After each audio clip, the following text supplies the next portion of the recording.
Le 21 septembre marquera un nouveau chapitre dans l'histoire passionnante du football français avec le tant attendu Classico entre l'Olympique de Marseille et le Paris Saint-Germain. À la veille de ce rendez-vous emblématique, nous vous proposons un retour dans le temps grâce aux archives de la Provence pour redécouvrir les origines du Classico, les moments les plus intenses et les témoignages des acteurs qui ont forgé cette rivalité légendaire. La rivalité entre l'Olympique de Marseille et le Paris Saint-Germain n'a pas toujours été celle que nous connaissons.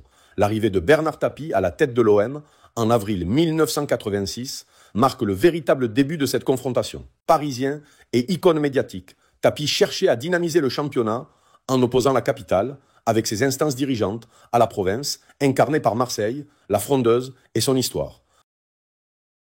Avant le PSG, l'OM avait déjà ses grandes rivalités, notamment avec Saint-Étienne dans les années 70, sous les présidences de Marcel Leclerc et Roger Rocher, marquées par des matchs épiques et des épisodes comme l'affaire Carnus-Bosquier. Dans les années 1990, l'adversité avec Bordeaux de Claude Bèze fut également intense, un duel entre dirigeants ambitieux qui mettaient les moyens pour réussir. Un premier épisode, marquant de cette rivalité, remonte déjà aux années 70, bien avant l'ère Tapie. Le 7 mai 1975, en quart de finale retour de Coupe de France, au Parc des Princes, l'OM s'incline 2-0 face au PSG. La rencontre dégénère en fin de match. L'arbitre, bousculé et victime d'un coup de tête, désigne les Brésiliens Jairzinho et Paulo César comme responsables. Les sanctions sont lourdes, 2 ans de suspension, dont 1 avec sursis pour Jairzinho et 4 matchs pour Paulo César. Cet épisode marque brutalement la fin de l'ère des champions du monde brésiliens à Marseille. Paulo César, revenu plus tard sur ce moment, avouera son plus grand regret « J'ai le regret de ce match contre le PSG. Jamais on n'a vu la moindre photo de Jairzinho donnant un coup à l'arbitre, mais il a été expulsé à la dernière minute. Dans la foulée, je dis une mauvaise chose à l'arbitre et j'ai aussi été suspendu 4 matchs. Ensuite, je suis parti, c'était une bêtise. » Cet affrontement illustre déjà, dès les années 70, l'intensité et la dramaturgie qui allaient nourrir la légende du Classico. Pendant les années 80, sous la présidence de Francis Borrelli au PSG, les relations entre les deux clubs étaient plutôt amicales. Daniel Schwereb, attaquant du PSG puis de l'OM, se souvient d'un club familial où il n'y avait pas de réelle animosité. Une victoire contre la capitale avait bien sûr toujours une saveur particulière. En 1986, l'OM inflige un 4-0 au PSG au Vélodrome, un match qui, selon Patrick Cubain, avait fait du bruit malgré la supériorité marseillaise de l'époque. La rivalité sportive prend un tournant décisif le 5 mai 1989, quand l'OM l'emporte 1-0 face au PSG grâce à un but de Franck Sauzet, offrant aux Marseillais un doublé Coupe Championnat. Gérard Gilly, alors sur le banc olympien, compare ces matchs à des rencontres de Coupe d'Europe préparées comme des combats de boxe.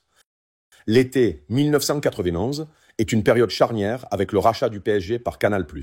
Cette chaîne, très parisienne, a, selon Bernard Casoni, défenseur de l'OM de 1990 à 1996, contribué à faire monter la sauce, transformant cette opposition en un événement médiatique majeur. Denis Troche, adjoint d'Arthur Georges au PSG, estime que la rivalité fut montée de toutes pièces médiatiquement. La concurrence sportive s'intensifie, l'OM étant alors un géant européen, tandis que Paris aspire à le devenir. Bernard Tapie et les dirigeants de Canal+ n'entretenaient pas de bonnes relations, ajoutant du piment à ces confrontations. Manuel Amoros, après avoir rejoint l'OM, se souvient de la pression que Bernard Tapie mettait sur ses joueurs. Les Classicos étaient les seuls matchs que Tapie surveillait attentivement, et une semaine avant la rencontre, la pression montait en flèche.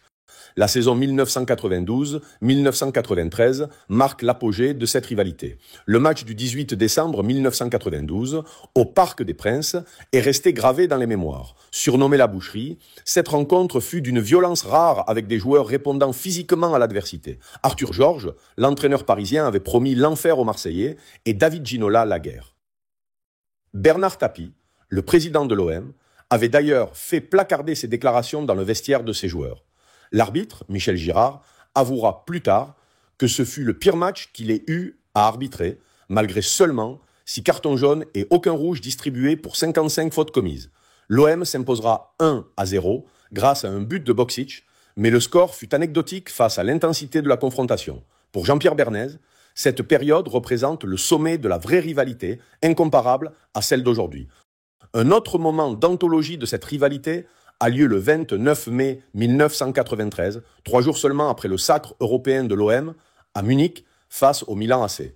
Dans un vélodrome en fusion et devant près de 40 000 spectateurs, les Marseillais affrontent le PSG pour la 37e journée du championnat. L'enjeu est énorme, un point suffit à l'OM pour décrocher le titre national. Paris ouvre rapidement le score par Vincent Guérin, mais Rudi Völler égalise aussitôt. Avant la pause, Basile Boli inscrit l'un des buts les plus mémorables de sa carrière, une tête plongeante somptueuse dans la lucarne de Bernard Lama, au terme d'une action collective de grande classe. En seconde période, Alen Boksic parachève la victoire olympienne, offrant aux hommes de Raymond Goethals un succès 3-1 qui scelle un doublé historique Coupe d'Europe Championnat de France. Bien que ce titre hexagonal ait été retiré par la suite dans le cadre de l'affaire Valenciennes-OM, cette soirée reste gravée dans la mémoire des supporters comme l'un des sommets de la rivalité OM-PSG. En février 2000, au Vélodrome, un autre incident marquant a lieu avec la bagarre entre les homonymes Leroy, Jérôme le Marseillais et Laurent le Parisien. Dès la 20e minute de jeu, un tacle appuyé dégénère en une altercation générale, entraînant l'expulsion des deux joueurs. Le match, remporté 4-1 par l'OM, est également marqué par la célébration de Florian Maurice, qui jette sa chaussure dans le virage après son but. Le 7 novembre 2004, Fabrice Fiorez, transféré du PSG à l'OM, revient au Parc des Princes sous les sifflets. Les joueurs parisiens avaient, semble-t-il, mis un contrat sur l'attaquant qui sera violemment taclé par Armand dès la 20e minute, ce qui vaudra à ce dernier un carton rouge. Paris s'imposera 2-1, mais l'accueil houleux réservé à Fiorez restera un des faits marquants de ce classico. Plus récemment, le 13 septembre 2020, après une longue interruption due au Covid, un classico sous haute tension se déroule au Parc des Princes. L'OM, qui n'avait pas gagné contre le PSG depuis 20 matchs, met fin à cette série noire grâce à un but de Thauvin. La rencontre est marquée par 36 fautes et de nombreux accrochages qui culminent dans les arrêts de jeu en une bagarre générale. 5 cartons rouges sont distribués à Neymar, Kurzawa, Paredes, Amavi et Benedetto. Des accusations de propos racistes et injurieux seront échangées après le match, mais aucune condamnation ne sera prononcée. Ce classico mettra un terme à la malédiction de l'OM face à son rival parisien. Basile Boli, figure emblématique de l'OM, a vécu intensément ses classicos entre 1990 et 1994 sans jamais perdre contre Paris. Pour lui, le classico était une mission commando où l'équipe allait faire la guerre. Il raconte une anecdote amusante où Franz Beckenbauer, alors directeur sportif de l'OM, fut scandalisé par les jets de pierre des supporters parisiens sur le quart marseillais et s'est exclamé « Mais qu'est-ce que c'est que ça? Ce sont des sauvages, on va leur montrer ». Bernard Tapie n'avait même pas besoin de motiver ses troupes, il suffisait de placarder les déclarations provocatrices des Parisiens, comme celle d'Arthur Georges, promettant de défoncer les Marseillais. Basile Boli se souvient de son but, au Parc des Princes, en février 1991, devant sa famille qui supportait le PSG, un moment important pour cet enfant de Romainville qui fut ramasseur de balles dans ce même stade. Il n'a jamais détesté d'adversaire, mais rendait les coups. Il se souvient d'Alain Roche, un Parisien qui, selon lui, vomissait avant le match et frappait le premier. Basile Boli aurait pu signer au PSG en 1990, mais il a choisi l'OM pour le plus beau challenge. Aujourd'hui, il estime que la rivalité s'est atténuée, car les deux clubs ne boxent plus dans la même catégorie. Pour moi, Éric Dimeco, le Classico, c'est ce sommet de l'enfer qu'a été le match de décembre 1992 au Parc. Je me souviens des duels, des chocs, des tacles à chaque fois que le ballon tombait. J'avoue avoir pris du plaisir dans la victoire, même si ces matchs étaient souvent éprouvants. Mon meilleur souvenir reste une victoire 2-0 en Coupe de France au Parc en 1991. Un match de vrai foot, avant que les classicos ne deviennent de la boucherie. J'ai aussi en mémoire un souvenir cocasse. Un jour, un supporter parisien a lancé un pavé sur notre bus. Bernard Tapie est alors sorti de sa Porsche et a attrapé le coupable en plein milieu de la route. Mon adversaire préféré, c'était David Ginola, que j'ai massacré sur le terrain. Pour moi, cette rivalité perdure parce qu'elle a dépassé le cadre sportif. C'est devenu une opposition entre la capitale et la ville rebelle.